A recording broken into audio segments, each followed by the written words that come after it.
গত একাদশী ছিল আমলকি একাদশী, আগামী একাদশী আছে পাপ মোচনী একাদশী। যদি বলেন পাপ মোচনী একাদশী কি?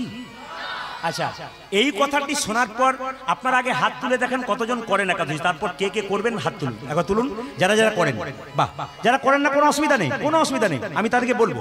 আচ্ছা, হাত নামান। এবার খুব ভালো লাগলো, আপনাদের চরণে কোটি কোটি ধন্যবাদ, প্রণাম। আপনারা একাদশী করুন। দুই, এদিকে পাপ মোচনী একাদশীর একটা তত্ত্ব আছে। মান্ধাত্তা রাজা লোমস মুনিকে প্রশ্ন করছেন, ভালো করে শুনবেন। মুনি, পাপ মোচনী একাদশীর তত্ত্ব কি? লোমস মুনি বললেন, শোনো মান্ধাত্তা রাজা, পাপ মোচনী একাদশী কেউ যদি করে তবে পূর্ব জন্মের এবং এই জন্মের যে পাপ আছে সেই পাপ থেকে মুক্তি পায়। আপনারা যারা কীর্তন শুনছেন, জীবনে অনেকে অনেক পাপ করেছেন, একবার রাত্রিবেলায় শোবার সময় হিসাব করবেন। রাত্রিবেলায় শুয়ে চোখটা মুছবেন, কাকে আপনি ঠকাচ্ছেন, কার সঙ্গে কি গন্ডগোল ছিল, একটু পাপ হয়েছে কিনা, এটা মাথায় রাখবেন। যদি হয়েছে অনুভব করবেন। আপনারা যারা করেন না তারা পাপ মোচনী একাদশী করুন। মান্ধাত্তা রাজাকে লোমস মুনি বলছেন, শোনো। বলে কি? এইদিকে বলছে, একজন ঋষি ছিল, তার নাম হচ্ছে মেধাবী ঋষি। তিনি বনের মধ্যে ধ্যান করছিলেন, খুব কম বয়স কিন্তু। সেই সময় একজন স্বর্গের অপ্সরা, তার নাম হলো মঞ্জু ঘোষা। ভালো করে শুনবেন মন দিয়ে, আগামী একাদশী কথা। আগামী চৈত্র মাসের কৃষ্ণপক্ষের যে একাদশী আসছে, এরপরে যে একাদশীটা ওটা পাপ মোচনী, চৈত্র মাসের কৃষ্ণপক্ষের একাদশী। সবাই শুনবেন। বলছে, মেধাবী ঋষি যখন ধ্যান করছে, অপ্সরা মঞ্জু ঘোষা তার কাছে নৃত্য করলো, অঙ্গভঙ্গি করলো, যাতে তার ধ্যান ভাঙে। পরক্ষণে তার পাপের ভয় হলো। কেন? যদি ধ্যান ভেঙে যায় আর যদি অভিশাপ দিয়ে দেয়, আমি অভিশাপ থেকে মুক্তি পাবো না। মুনি ঋষি সাধুগুরু বৈষ্ণব অভিশাপ বড় কঠিন অভিশাপ। এই জন্য অভিশাপ নিতে নেই মা, কারো অভিশাপ করে নেবেন না। কেন? রাস্তায় চলাকালীন এমন কিছু কথা বলবেন, এমন ব্যবহার করবেন যেন কেউ আপনাকে অভিশাপ না দিতে পারে। সবাই লক্ষ্য করুন, যখন দেখলো ভয় খেয়ে গেল যে আমাকে অভিশাপ দিতে পারে, 2 কিলোমিটার দূর থেকে বাঁশি বাজাতে লাগলো। এমন বাঁশি বাজালো অপ্সরা মঞ্জু ঘোষা, বাঁশিতে পাগল হয়ে মেধাবী ঋষির ধ্যান ভেঙে গেল। আর যখন দেখতে পেল মেধাবী ঋষির ধ্যান ভেঙেছে, মঞ্জু ঘোষা অপ্সরা সুন্দরী এগিয়ে এলো মেধাবী ঋষির কাছে। মেধাবী ঋষি তাকে প্রেম নিবেদন করলো। 56 বছর সহবাস করেছিল। পাপ মোচনী একাদশী করবেন এবং তত্ত্বগুলো ভাববেন। আগামীতে যারা পড়বেন, মান্ধাত্তা রাজা লোমস মুনিকে জিজ্ঞেস করছে, বলছে 56 বছর, ওটা হিসাব হচ্ছে 55 বছর 9 মাস 7 দিন সহবাস করেছিল। কার সঙ্গে? মেধাবী ঋষির সঙ্গে। কিন্তু অপ্সরার চৈতন্য হয়েছিল। কেন? আমি এনাকে ভগবানের চরণ থেকে সরিয়ে দিলাম আমার রূপ দেখিয়ে। ঋষিবর, আমাকে এবার ছেড়ে দিন, আমি এবার যাই, আমি আর থাকবো না। কেন? এই তো সকাল, প্রতিদিন খালি বলে এই তো সকাল, সন্ধে হলে যাবে। আবার সন্ধ্যাবেলায় বললে না, রাত্রিটা পেরোক, তারপর সকালে যাবে। এরকম করে 55 বছর, 55 বছর 9 মাস 7 দিন ধরে সহবাস করেছিল। একদিন অপ্সরা মঞ্জু ঘোষা ঋষির চরণে পড়ে বলল, ঋষি, তুমি কি জানো আমার সঙ্গে সহবাস করে তোমার 56 বছর কৃষ্ণ চরণ থেকে মন চলে গেছে।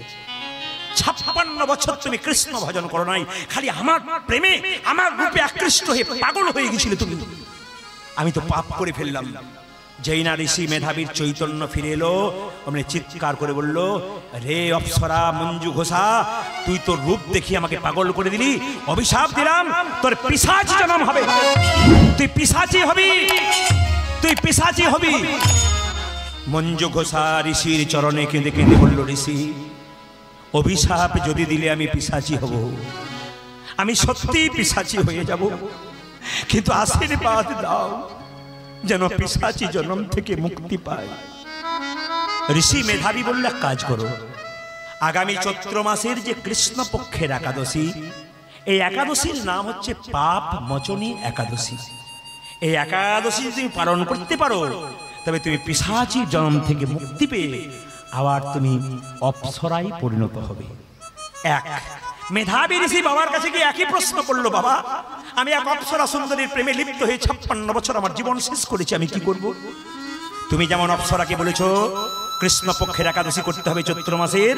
আমিও তোমাকে বিধান দিলাম, আগামী কৃষ্ণপক্ষে চৈত্র মাসের দিনে একটা একাদশী আছে। ওই একাদশীর নাম হচ্ছে কি? একাদশীর নাম হচ্ছে পাপ মোচন একাদশী। তুমিও করো। আমি আপনাদের বলতে চাই, জীবনে যদি ঘুণাক্ষরে কোনো পাপ করেছেন, তাছাড়া পাপ আমাদের হয়, কি পাপ হয় মা? রাস্তা দিয়ে পেরিয়ে যাচ্ছেন, একটা পিঁপড়ের গায়ে পা দিয়েছেন, আপনি তো জানতে পারলেন না পিঁপড়ে মরে গেল, অজান্তে কিছু পাপ হয়ে গেল। এরকম কিছু পাপ আছে। দাদা ভাইয়েরা, বাচ্চা ছেলেরা, অনেকে বাসে গেছো, বাচ্চা মেয়েকে নিয়ে, একটা মহিলা তার বাচ্চাকে নিয়ে দাঁড়িয়ে আছে, তুমি দিব্যি বসে আছো। সেই সময় তোমাকে বারবার বলেছে, দাদা একটু ওঠো, আমি বসবো, বাচ্চা আছে। তুমি গ্যাঁট হয়ে বসছিলে, তোমার অপরাধ হয়েছে। এরকম ছোটখাটো অপরাধ যাদের আছে, বা জীবনে যদি মনে করেন যত বয়স হলো তার মধ্যে যদি কোনো পাপ করেছেন, যদি সজাগ হন, চৈতন্য হন, আপনার লাভ আছে। আমি কিছু মনে করবেন না। আপনি যদি আমাকে এখনই গাল দেন, আমি চুপ করে রইলাম, কিন্তু বাড়ি গিয়ে যদি মনে করেন আমার খুব অন্যায় হয়ে গেল, কীর্তনের শেষে ওনার হাতে ধরে বলবো, না না আমি ভুল করে ফেলেছি, আপনি মানুষ হয়ে গেলেন। আপনি তাহলে মানুষ হয়ে গেলেন। আর যদি আমাকে গাল দেওয়ার পর আপনার মনে হয় বেশ করেছি, ভালো করেছি, আবার দেবো, আপনি মানুষ হলেন না। যদি কেউ কোনো কাজ করার পর তার ভেতরে চৈতন্য জেগে যায়, তার মধ্যে বিবেক জেগে যায়, জেনে নেবেন তিনি মানুষ হয়ে গেলেন। ওই জন্য বাবা, মান হুঁশ, ভগবানের সম্পর্কে হুঁশ জ্ঞান যার আছে তার মানুষ হবে। একাদশী আপনারা পালন করবেন। পঞ্চশস্য আপনারা খাবেন না। চাল থেকে যা সৃষ্টি হয়, গম থেকে যা তৈরি হয়, জব থেকে যা হয়, হ্যাঁ, ডাল থেকে যা হয়, পঞ্চশস্য আপনারা বর্জন করবেন। সরিষার তেল মাখবেন না, সরিষার তেল খাবেন না। রান্না করার সময় সূর্যমুখী তেল আপনারা নিতে পারেন, আর আপনারা নিতে পারেন ঘি। আপনারা মাখবার সময় অনেকে দেখেছি নারকেল তেল মাখার বিধান অনেকে দেয়, তবে ঘি মাখবেন আপনারা, পারলে, না পারলে সেদিন মাখবেন না। একটা কথা বলি, অনেকে দেখবেন শ্যামা চালের পায়েস খায়, এই নিয়ে কিন্তু আমাদের মধ্যে দ্বিধা আছে। শ্যামা চালের পায়েস অনেকে খায়, কিন্তু এই নিয়ে দ্বিধা আছে। অনেকে খেতে বলেন, আচ্ছা বাবা প্রতিদিন তো খাচ্ছ, সেদিন না খেলেই নয়। সেদিন কি করবেন? আপনি ফল আহার, এদিকে আপনি ফল আহার করবেন। আপনি একটু সবজি খাবেন, কাঁচা কলা, কাঁচা পেঁপে, কুমড়ো, আলু দিয়ে একটা সবজি খাবেন। আচ্ছা মায়েরা, এক কাজ করবেন, সন্দক লবণ খাবেন। এই লবণ আপনি পাবেন না, সন্দক লবণ পাবেন। যে বিছানায় শুয়ে থাকেন প্রতিদিন, ওই বিছানায় সেদিন শোবেন না, আলাদা করে বিছানা শোবেন। একাদশী মানে উপবাস শুধু নয়। একাদশী মানে দেখবেন আমাদের দিকে আছে, আপনাদের দিকে নাই। আমাদের দিকে দু চারটা মেয়ে একাদশী করে তো দরজার সামনে বসে থাকে। আমি লক্ষ্য করি কি করে। কোনো মেয়ে বলে, দিদি তুমি আজ সকাল থেকে বসে আছো, আর বলো না আজ আমার একাদশী। এত কষ্ট করে বলার কি আছে? একাদশী কেউ যদি করতে না পারে, তাকে একাদশীর কথা বলো করবার জন্য। একাদশী করার পর কষ্ট পেও না। একাদশী মানে আপনার প্রতিজ্ঞা, খারাপ কিছু দেখবো না, খারাপ কিছু বলবো না, খারাপ কিছু ভাববো না, যা দেখবো ভালো দেখবো, যা ভাববো ভালো ভাববো। সকাল থেকে সন্ধ্যে পর্যন্ত আপনি কৃষ্ণের কথা চিন্তা করবেন, বৈষ্ণবের কথা চিন্তা করবেন, ধীরে একটু গীতা পড়বেন। আপনার একাদশীর দিনে কাজ আছে। তবে হ্যাঁ, নির্জলা একাদশী যে কেউ করতে পারে, নির্জলা, তার নাম উত্তম একাদশী। যদি নির্জলা না করতে পারেন, ফল আহার করতে পারেন, সবজি খেতে পারেন, আপনার একাদশীটা হলো মধ্যম একাদশী। আর আমি মালদা জেলায় একবার গিয়েছিলাম একাদশীর দিনে, আমাকে বলছে, প্রদীপ বাবু আজ তো একাদশী। বললাম জানি তো, আজকে তো আপনার সেবার ব্যবস্থা করতে হবে, নিশ্চয় করতে হবে। এখন দেখেছি 4 রকমের পায়েস দিয়েছে, 2 বাটি দুধ দিয়েছে, 3 বাটি ফল দিয়েছে, 2 বাটি সবজি দিয়েছে। আমার বাবারে, এইরকম দিলে তো আমি প্রতিদিন করবো, কোনোদিন পারতাম না। এত কিছু। মায়েরা, নির্জলা একাদশী, উত্তম একাদশী, ফল সবজি কি একাদশী, মধ্যম একাদশী। আর আমার সে একাদশীটার নাম উত্তম নয়, মধ্যম নয়, ধমাধম একাদশী। ধমাধম একাদশী কেউ করবেন না। একাদশীর দিনে যত কম খাবেন তত ভালো। একটা পেটকে যদি 4 ভাগ করা যায়, একাদশীর দিনে 1 ভাগ খাবেন, 1 ভাগ জল খাবেন, 2 ভাগ ফাঁকা রাখবেন। এমনিতে মানুষ যদি খাবার সময়, এই যে ডাক্তারের কাছে যান ডায়েটের জন্য, চিকিৎসা করতে হবে কিভাবে খেলে আমি সুস্থ থাকবো, আপনার ডাক্তার আছে তার জন্য। ডাক্তার বাবুরা কি বলেন? পেটটাকে 4 ভাগ করলে 2 ভাগ খাও, 1 ভাগ জল খাও, 1 ভাগ ফাঁকা নাও। আর আমাদের অনেকে এমন খায়, গলা পর্যন্ত না হওয়া পর্যন্ত উঠবেই। দেখবেন যে যত খায় সে তত আগে চলে যায়।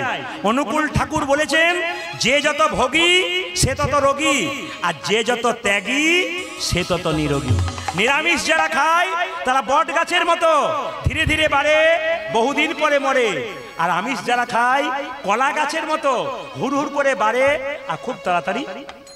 আর বলার দরকার না, যারা খায় তারা কাল সকালে আমাকে গাল দেবে, বেটা আমাদের কথা বলে গেল। না না, আপনাদেরকে বলি, আপনারা যারা খান অপরাধ নেই, আমি বলি আপনারা চেষ্টা করুন কমানো। বিশেষ বিশেষ দিনগুলো প্রথমে খাবেন না, বৃহস্পতিবার খাবেন না, একাদশী যদি কেউ পালন করতে না পারে, অসুস্থ অবস্থায় থাকেন, একাদশী পালন করবেন, যদি না পারেন তো নিরামিষ খাবেন, বাচ্চাদেরকে বোঝাবেন। আপনি জন্মাষ্টমীর দিনে নিরামিষ খাবেন, আপনি রামনবমীর দিনে নিরামিষ খাবেন, বিশেষ দিন আপনি দুর্গাষ্টমীর দিনে খাবেন, আপনার লাভ আছে। জোরে বলুন একাদশী মহারানী কি, একাদশী মহারানী কি, একাদশী মহারানী কি। মায়েরা, মায়েরা যদি ধীরে, মায়েরা যদি রাগ না করেন, একটা কথা বলবো, আপনার যতই কীর্তন শুনুন, হরিবোল বলুন আর রুদ্ধরি করুন, একটা জিনিস না করলে গোটা কীর্তন শোনাটাই বেকার। বলবো না, এক বছর আসবো নিয়ে বলে দিয়ে যাবো। আপনাদের মাত্র 60টা ঘর, 60টা, 6060, একটু হালকা ঠান্ডা বাড়ো, মাত্র 60টা ঘর। ছেলেগুলো আমাকে বলেছে একবার আনতে পারলাম আর বোধহয় সম্ভব নয়। এই 60টা ঘরে কষ্ট করে এনেছি। হ্যাঁ হ্যাঁ, এ প্রায় আসবার আমাকে বলে একবার আনতে পারলাম। হ্যাঁ, শুধু তাই নয় বাবা, আপনার আশীর্বাদ করবেন আমাকে। এক বছরের পরে পাওয়া সম্ভব হয় না কেন? এক বছর আগে বুকিং করতে হয়। আমার তো শুধু জেলায় জেলায় গান নেই, রাজ্যে রাজ্যে গান আছে, বিদেশে গান আছে, প্রচুর চাপ আছে। এই চাপের মধ্যে থেকে যারা আগে থেকে রাস্তা হয়ে যায় তাদের হয়ে যায়। আগামীতে অনেক দূরে দূরে গান আছে, ওই জন্য আগামীতে যারা কীর্তন করাবে দক্ষিণ চব্বিশ পরগনার মানুষ, তারা প্রচুর লোক অনুষ্ঠান শেষ হবার আগেই তারা নাম লিখে লিখে রেখেছে পরের বছর জুড়ে। এবার সবাই যে পাবে তা নয়, যার ভাগ্যে জুটে যাবে আর আমার যার কৃপা হবে গোবিন্দের, আমি তাদের বাড়িতে যেতে পারবো। আমি এসেছি একটা কথা বলে রাখি। আচ্ছা মায়েরা, সবাই শুনবেন, ভগবান শ্রীকৃষ্ণ বলেছেন সদবা নারী যতই কীর্তন শুনুক, যদি একটা কাজ না করে তবে গোটাটাই বেকার।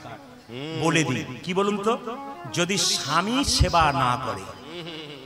এই কথাটি আপনারা তো চুপচাপ হাসলেন, ভালো লাগলো। কালকে যেখানে বলেছি একটি মেয়ে আমাকে দেখে, আবার একজন তো স্বামী সেবা শুনে, আবার শুনে নেবেন, কালকে এক স্বামী স্ত্রী গান শুনছিল দাঁড়িয়ে, যেই না বলেছি স্বামী সেবা করতে হয়, তো স্বামীটা স্ত্রীকে বলছে, শুনছো প্রদীপবাবু কি বলছে? স্ত্রী বলছে চুপ করো। মায়েরা এই দিকে দেখাবেন, যদি আপনাদের ভেতরে কোনো রাগ হয় আপনারা কোথায় যান? জোরে বলুন বাপের, জোরে বলুন বাপের বাড়ি। বেটা ছেলেদের যাওয়ার কোনো উপায় নাই, আছে? আপনাদের যাওয়ার উপায় আছে? যেমন দেখবেন, কিছু মনে করবেন না, পুরুষ মানুষ যারা আছে আমাদের খুব গন্ডগোল আছে। দেখবেন ছোট যখন থাকবেন তখন মা বলবে খোকা তুই কিছুই বুঝিস না। আবার যখন বিয়ে হবে তখন আপনার স্ত্রী কি বলবে, তুমি কিচ্ছু বোঝো না।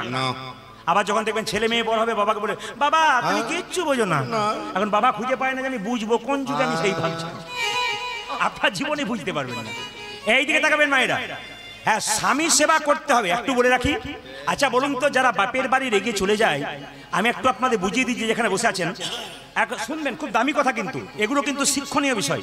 আচ্ছা মায়েরা, বিয়ের সময় হাতে হাতে বাঁধা হয়েছিল? জোরে বলুন হ্যাঁ না না। সবাই মাথা নাড়ালেন, দু চারজন নাড়ায় নাই। বলে কেন? আমরা তো হ্যালো আর গেল। যারা হ্যালো করে চলে গিয়েছে তাদের তো মালা বন্ধনও হয় নাই আর হস্তবন্ধনও হয় নাই, ওরা বুঝবে কি? এই দিকে তাকান, হাতের ওপর হাত, একটু বাড়া বাবা টুনটা, হাতের ওপরে হাতটা রাখা হয় কেন? তাকাবেন, সবাই শুনে নিন। হস্তবন্ধন কেন করা হয়? যতই বিপদ আসুক, যতই সমস্যা আসুক, যতই অঘটন হোক, তুমি আমার হাত ছাড়বে না, আমি আমার হাত ছাড়বো না। এই কথা দাদা ভাইরা আজকে রাতে গিয়ে বলতে পারবেন যে ভালো করে শুনে নাও, শুনলে তো ছাড়বে না, কোনোদিন যাবার চেষ্টা করবে না। হ্যাঁ, দুই দুই। আচ্ছা মালা বদল হয় না? জোরে বলুন, যার যার হয়েছে হাত তুলুন। কার কার হয়েছে? তুলবে না? আচ্ছা বেশ বেশ। আচ্ছা আচ্ছা, কিছু মনে করবেন না। কালকে একটি ছেলে আমাকে বলছে, প্রদীপ বাবু আপনার কাছে তাবিজ পাওয়া যায়? আমি কেন? আমার স্ত্রী বিয়ের পর থেকে আমার দিকে তাকায় না, খালি। আমি বললাম তোমার বিয়েতে ক্যামেরাম্যান ছিল? বলছে দুটো ছিল। বলে ওরাই গন্ডগোলটা করেছে। বলে কোথায় করেছে একটু শুনে নিন। আচ্ছা মায়েরা, যখন মালা বদল হয় তখন দেখবেন স্বামী স্ত্রীর দিকে তাকায়, স্ত্রী স্বামীর দিকে তাকায়, শুভ দৃষ্টি হয় না? জোরে বলুন হ্যাঁ না। বিচার করবেন কথাগুলো, শিক্ষণীয় বিষয় কিন্তু। আচ্ছা মালা বদল যখন হয়, স্বামী তখন স্ত্রীর দিকে তাকায় আর স্ত্রী স্বামীর দিকে তাকায়, সবাই লক্ষ্য করুন, মানে শুভ দৃষ্টি হয়। কিন্তু যেই না মেয়েটি স্বামীর গলাতে মালাটা পরাতে যাবে, উনি পাশ থেকে ক্যামেরাম্যান বলবে এই দিকে, দৃষ্টিটা কোন দিকে হলো? শুভ দৃষ্টিটা কোন দিকে হলো? ক্যামেরা এই গন্ডগোল কিন্তু হ্যাঁ, এরপর আবার শিক্ষা আছে। আচ্ছা বলুন তো, রজনীগন্ধার মালা, তার মধ্যে গোলাপ, এই মালা দেয় কেন গলায়? এর তত্ত্ব আছে। আপনি বিবাহের কথা পড়বেন, দেখবেন দারুণ। আমি যতগুলো সংগ্রহ করেছি বড় বড়, হ্যাঁ যতগুলো সংগ্রহ করেছি বড় বড় পণ্ডিতের কাছে সংগ্রহ করেছি, খুব দামি দামি। আগে দেখে নিন শিক্ষণীয় বিষয়গুলো। রজনীগন্ধার মালা সাদা, আস্তে আস্তে আস্তে, তুমি যে মালাটা তোমার স্বামীকে দিয়েছো ওটা সাদা, আর তুমি যেটা পড়েছো ওটা সাদা। সাদা কিসের প্রতীক? শান্তির প্রতীক।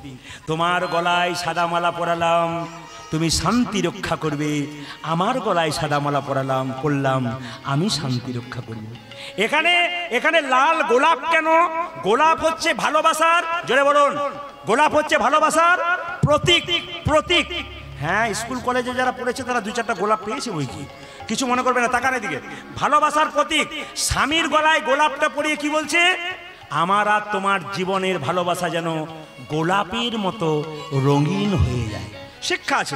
আচ্ছা মায়েরা, মালা যখন পরায়, মালাতে অনেক ফুল থাকে, এই ফুল কি শিক্ষা দেয়? আমার মালাতে অনেকগুলো ফুল, তোমার মালাতে অনেকগুলো ফুল। তোমার মালার ফুলগুলো নিলাম কেন?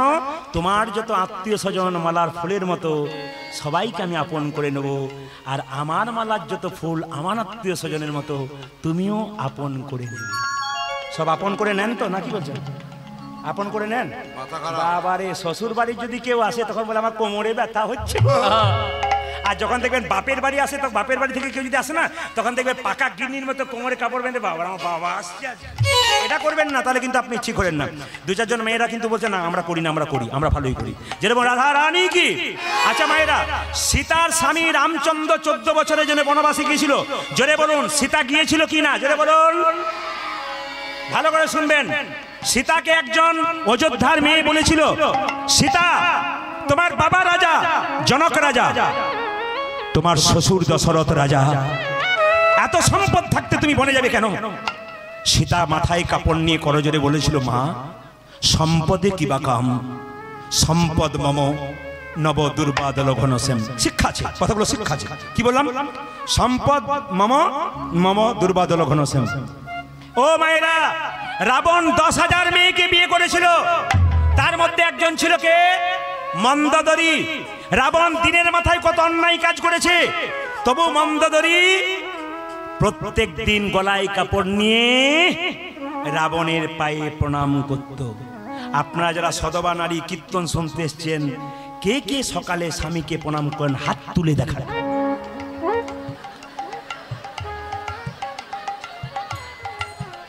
আউটের সাউন্ড কম আছে, আউটের সাউন্ড কম আছে, কিন্তু একটু বাড়িয়ে দেন। আউটের সাউন্ড একবার কম আছে, ওরা শুনতে পাচ্ছে না, একবার কম আছে আউটের সাউন্ড। শুনতে পাচ্ছেন মায়েরা? শুনতে পাচ্ছেন? জোরে শুনতে পাচ্ছেন তো? পাচ্ছে একদম পাচ্ছে না, একটু ইশারা করে দিন। একদম পাচ্ছে না। হ্যাঁ এইটা বাড়ান, এইটা বাড়ান, এইটা বাড়ান না, এইটা বাড়ান। শুনতে পাচ্ছে না মাঝে? এই তো আমার ক্যামেরাম্যান আছে, বলছে একবার শুনতে পাচ্ছি না, মাঝখানটা একবার শোনা যাচ্ছে। ওরা তো কীর্তন শুনে কিছু বুঝতেই পারবে না, তাহলে শেষে কি বলবে? সাউন্ড বাড়াও, আমি বারবার বলছি বক্সের সাউন্ড বাড়াও, ওরা তো শুনতে এসছে। আচ্ছা মায়েরা, এই যে দেখান, তাহলে আমি কোন জায়গায় ছিলাম? আপনার স্বামীকে কে কে প্রণাম করেন? হাত তুলতে বললাম। যখন তুলেছে একটা মেয়ে, তখন তার স্বামী এরকম করে দেখছে আমাদেরটা কি করছে দেখছে। আচ্ছা মায়েরা, যখনই বলে যে স্বামীকে কে কে প্রণাম করেন, 2-4জন দাদা ভাই বলছে আর বলেন না, কি যে ব্যাপার। আর দাদারা ভাবছে এতদিন পর আমার হয়ে বলেছেন। না না, আমি বলবো আজকে কীর্তন শুনে কাল সকালে স্বামীকে প্রণাম করবেন। আর দাদারা সব পাগুলো একটু ধুয়ে মুছে শোবেন, আপনাদের কাল সকালে প্রণাম হবে। হ্যাঁ মায়েরা।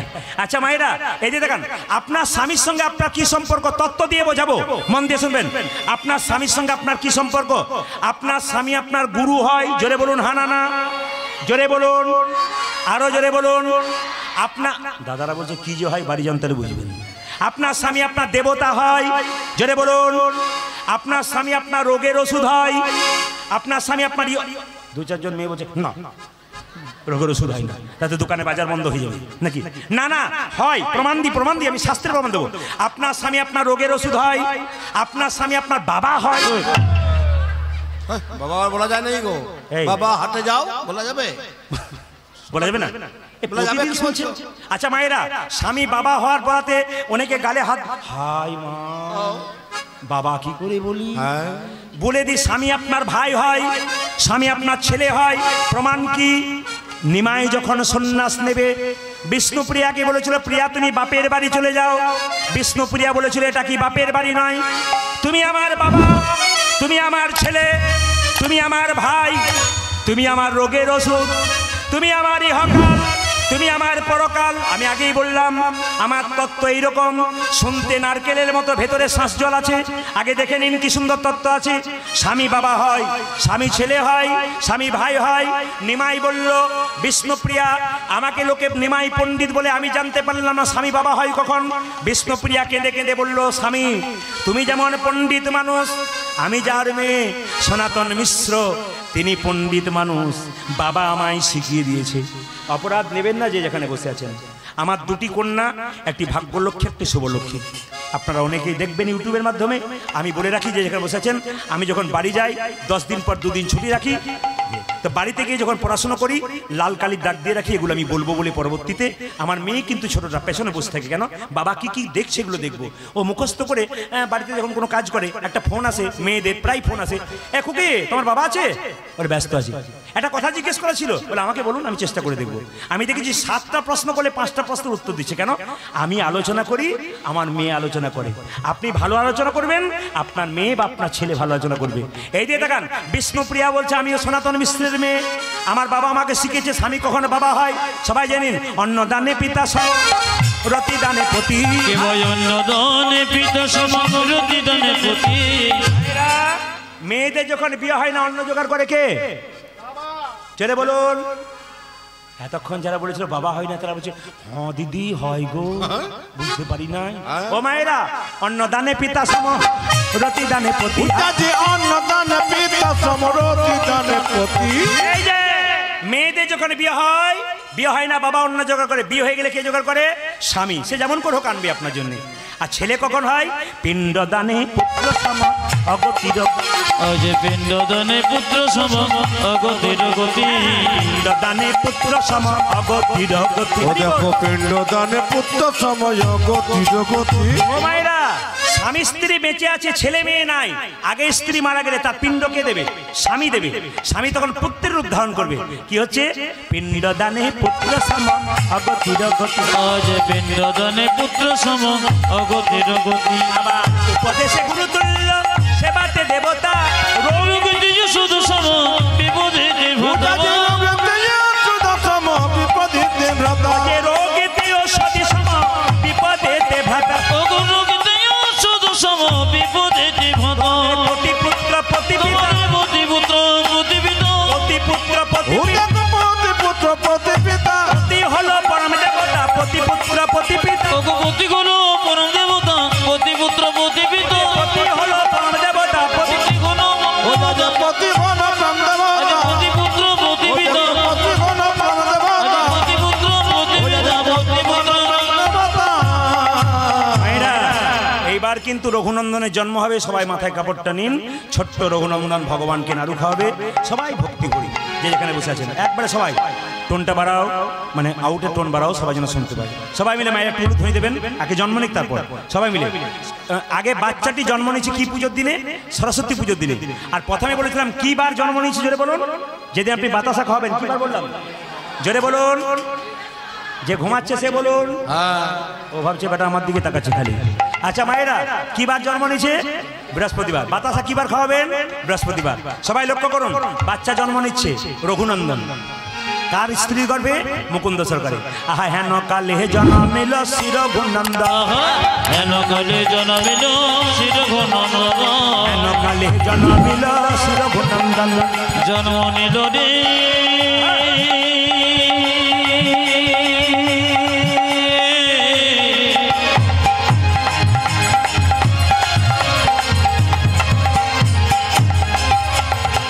হেন কালে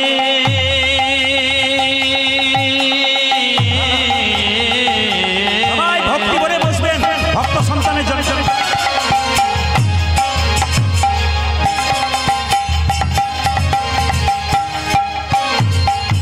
ভক্ত রঘুনন্দন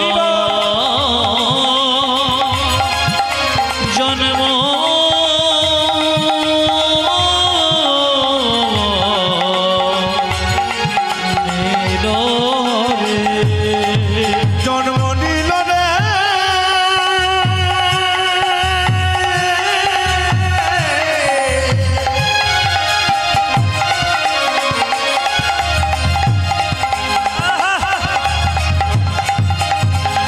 রঘুনন্দন জন্ম নিল রে।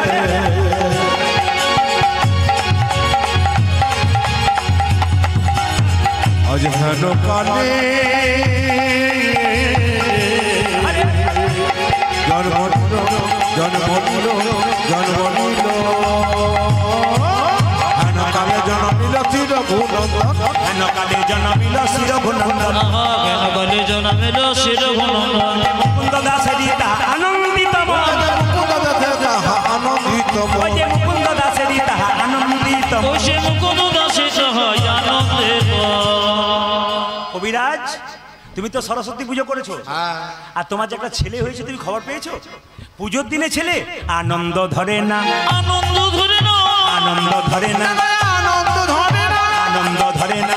আনন্দ ধরে না। মুকুন্দ দাসের মনে আনন্দ ধরে না, মুকুন্দ দাসের মনে আনন্দ ধরে না মুকুন্দ দাসের মনে পুত্র বদন হেরে, মুকুন্দ দাসের মনে, পুত্র বদনে আজ হেরে মুকুন্দ দাসের মনে, পুত্র বদনে ওই দেখ মুকুন্দ দাসের মনে, পুত্র বদনে ওই দেখ মুকুন্দ দাসের মনে, আনন্দ ধরে না আজ মুকুন্দ দাসের আজ আনন্দের মুকুন্দ দাসের আজি আনন্দিত আচ্ছা মায়েরা সরস্বতী পুজোর দিনে ছেলে হয়, যে যেদিন ছেলে হলো, আচ্ছা কিছু মনে করবেন না, ছেলের মুখে কি দেন? নিম পাতা। আপনারা মধু দেন? আমাদের আগে দিতে এখন আর মধু দেয় না, সব নিম পাতা দেয়। কেন দেয় তাকান, বাচ্চা ছেলের মুখে মধু দেন, আপনাদের বিশ্বাস আছে যে ছেলের মুখে মধু দিলে মিষ্টি মিষ্টি কথা বলে না। এই যে তাকাবেন, আমি একবার ভেঙে বুঝিয়ে দেবো আপনাদেরকে, সময় বড় সংক্ষেপ, এর মধ্যে তত্ত্বের গান গাইতে গেলে একটু সময়ের দরকার হয়, কিন্তু কি করবেন উপায় নেই, আমাদের একটা নিয়ম আছে, কি বলুন তো, প্রতিদিন গান তো, তবু তো ওনারা একটু আগে থেকে উঠিয়েছেন। সবাই তাকাবেন মায়েরা, মধু কিন্তু বাচ্চাকে দেয় কেন বলুন তো? বাচ্চা জন্ম নিয়ে কান্নাকাটি করে, তার কান্না বন্ধ হয় না, মায়ের দুধ পান করতে পারে না, মধু দিয়ে কান্না বন্ধ করে। প্রশ্ন করবেন কখন মধু দিলে বাচ্চা মিষ্টি মিষ্টি কথা বলে?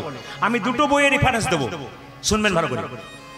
দেখুন, হিন্দু ধর্ম কি এবং কেন, লেখক হচ্ছে লোকনাথ কবিরাজ, সেখানে দুটো বইয়ের রেফারেন্স দিয়েছে, একটা গভীর গৃহসূত্রকার, একটি পরাশর গৃহসূত্রকার। গভীর গৃহসূত্রকার বইতে বলছে যে বাচ্চাকে মুখে মধু দেবার একটা সময় আছে, কখন? 21 দিন পর যখন আতুর ঘর থেকে নিয়ে যাবেন, স্নান করিয়ে তার মুখে একটু মধু দিয়ে ভগবানকে বলবেন, প্রভু যেন মিষ্টি মিষ্টি কথা বলে, আপনার বাচ্চা মিষ্টি মিষ্টি কথা বলবে। এটা কোন শাস্ত্রে বললো? সবাই তাকান, গভীর গৃহ সূত্রকার। 2 নম্বর পরাশর গৃহসূত্রকার, তাতে বলল বাচ্চার যেদিন অন্নপ্রাশন মানে মুখে ভাত, সেদিন পরমান্ন দেবার আগে আপনি বাচ্চার মুখে একটু মধু দিয়ে ভগবানের কাছে প্রার্থনা করুন, আপনার ছেলে মিষ্টি মিষ্টি কথা বলবে, নিশ্চয়ই বলবে। তাহলে এতদিন আপনারা সঙ্গে সঙ্গে দিয়েছেন, এবার আপনারা শুনতে পেলেন শাস্ত্রের কথা পরীক্ষা প্রার্থনীয়, আপনারা একটু পরীক্ষা করে দেখবেন, 21 দিন পর বাচ্চার মুখে মধু দেবেন, প্রার্থনা করবেন ভগবানের কাছে যেন মিষ্টি মিষ্টি কথা বলে। আর অন্নপ্রাশন এটা শাস্ত্র বললো। ও মায়েরা, আচ্ছা বলুন তো, সরস্বতী পুজোর দিনে বাচ্চা জন্ম নিলে আমরা কি বলি বলুন তো? হ্যাঁ, এই মধু তো কিনতে পাওয়া যাচ্ছে না, দোকান বন্ধ হয়ে গেছে।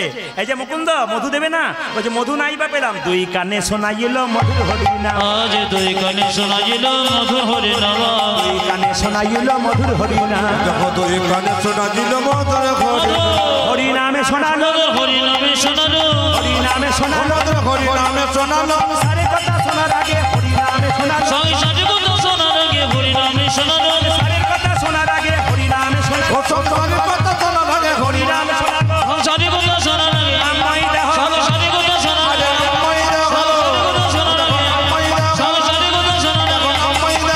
হরি কথা শোনালো, 2 কানে শোনাইল মধুর হরিনাম। ও দেখো 2 কানে শোনাইল মধুর হরিনাম। আচ্ছা মায়েরা, সরস্বতী পুজোর দিনে ছেলে হলে আপনারা কি বলেন?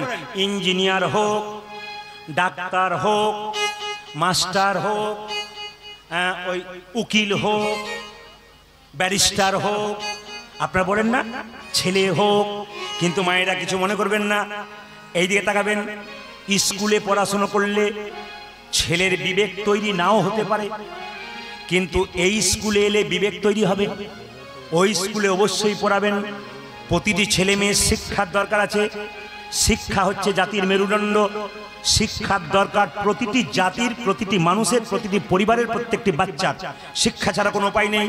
কিন্তু সবাই তাকান, কোন একটা ছেলে ইঞ্জিনিয়ার হলো, নিজে কলকাতায় ফ্ল্যাট কিনলো, মা বাবা গ্রামের বাড়িতে পড়ে রইল, ওর শিক্ষা হলো, ও টাকা রোজগার করার মেশিন হলো, কিন্তু ওর বিবেক হলো না। যদি ছেলে কৃষ্ণ ভক্ত হয় তাহলে ওর বিবেক হয়।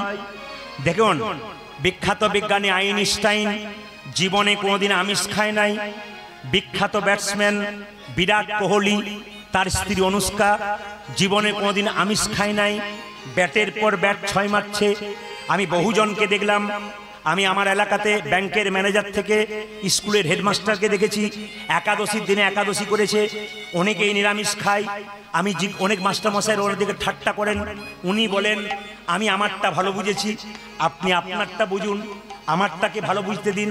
আমাদের সবচাইতে লজ্জার ব্যাপার, আপনি কৃষ্ণ ভক্ত হলে আপনার পেছনে লেগে যাব। যেমন আমার পাশের বাড়িতে একটা মেয়ে তিলক করে, মালা করে, পাশের বাড়ির মেয়েরা বলে, বাবারে হারাধনের বইয়ের কি ঢং দিদি, ও বোধহয় ভগবান আগেই পেয়ে যাবে। না, এটা হাসি নয়, এটা আমাদের লজ্জা, যেটা অন্য জাতির মধ্যে নাই। অন্য জাতির একজন ধর্মীয় লোক হলে রাস্তায় গেলে তাকে সম্মান দেয়, আর আমাদের ধর্মীয় লোক রাস্তায় গেলে তার নিন্দা করে বেড়ায়। এইটা আমাদের লজ্জা। হ্যাঁ হ্যাঁ, ইঞ্জিনিয়ার করুন, ডাক্তার করুন, সবই করুন, কিন্তু মা সরস্বতী চরণে কি বললো?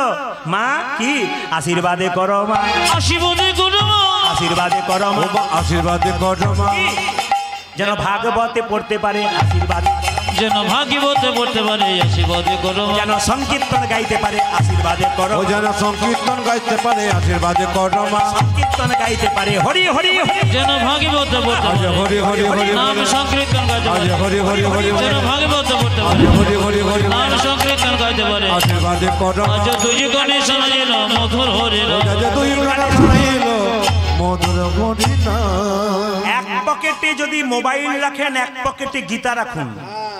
বাচ্চা মেয়েকে মোবাইল দেবার আগে সংস্কার শেখান, আর বাচ্চা ছেলেকে বাইক দেবার আগে জীবন দান করুন। আমি আপনাদের বলবো, আমার এলাকাতে একজন ডাক্তারবাবু আছে, আমি নাম করছি না, তার বয়স মাত্র 35 বছর, একটা দিনে 200 রুগী দেখে।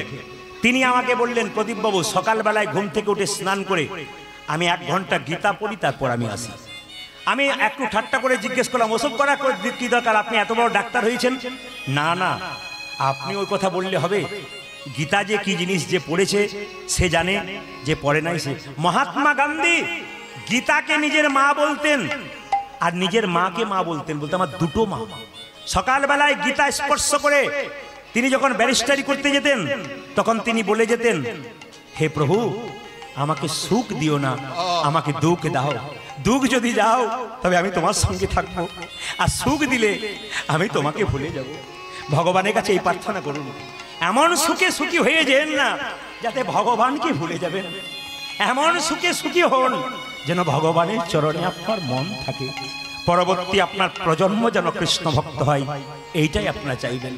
মায়েরা, ছোট্ট ছেলেটার নাম রাখলো রঘুনন্দন, আর সেই রঘুনন্দন কীর্তন গান গাইতে গাইতে রাস্তা দিয়ে যাচ্ছে। সবাই হাত তুলুন, কাবির আম্বানি গিয়ে সবাই একসঙ্গে হাত তুলবেন, খুব সুন্দরভাবে তালি দিয়ে।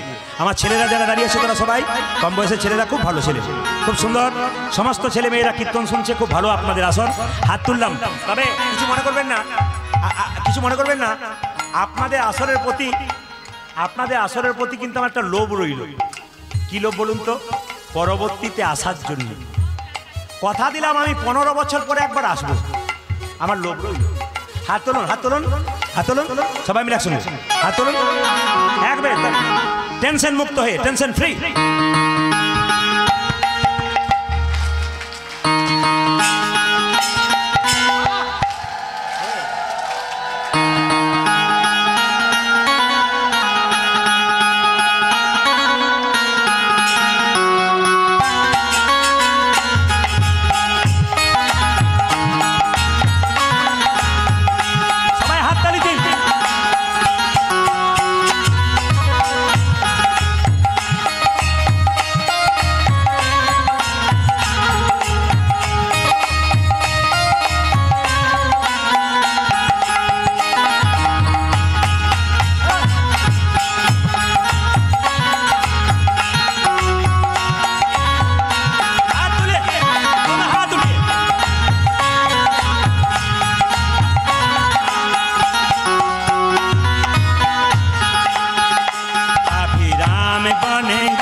कभी शाम बनेगी चली आना प्रभु जी चले आना ओ कभी राम बनेगी कभी शाम बनेगी चले आना प्रभु जी चले आना। हाथ चलो हाथ चलो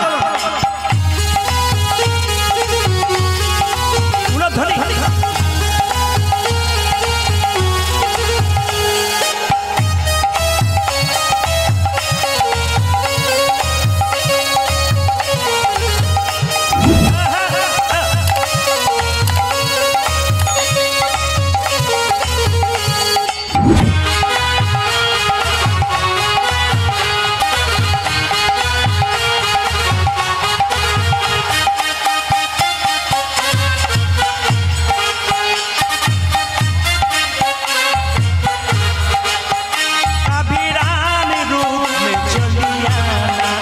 ओ कभी राम रूप में चले आना कभी राम रूप में चली आना ओ कभी राम रूप में चले आना। सीता साथ लेके दोनों हाथ लेके सीधा साथ लेके दोनों हाथ लेके सीता साथ लेके दोनों हाथ लेके सीता हाथ लेके दोनों हाथ लेके प्रभु जी चले आना राम बनेगी कभी शाम बनेगी चले आना प्रभु जी चले आना कभी शाम रूप में चली आना ओ कभी शाम रूप में चले आना कभी शाम रूप में चली आना कभी राम रूप में चले जाना। राधा साथ ले मुरली हाथ लेके राधा साथ लेके मुरली हाथ लेके राधा साथ लेके मुरली हाथ लेके वो राधा साथ लेके मुरली हाथ लेके चली आना प्रभु जी चली आना हरि बोल वो कभी राम बनेगी कभी शाम बनेगी चले आना प्रभु जी चले आना ध्वनि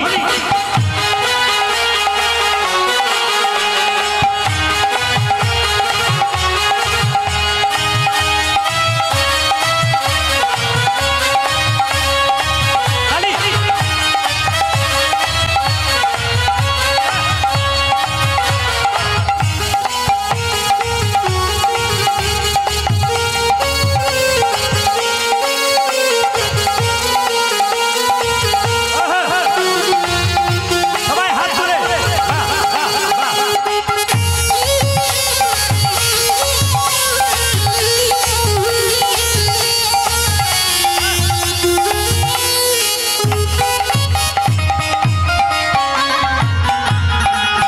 कभी सीधी रूप में चली आना वो कभी शिव रूप में चले आना कभी सीधी रूप में चली आना वो कभी शिव रूप में चले जाना।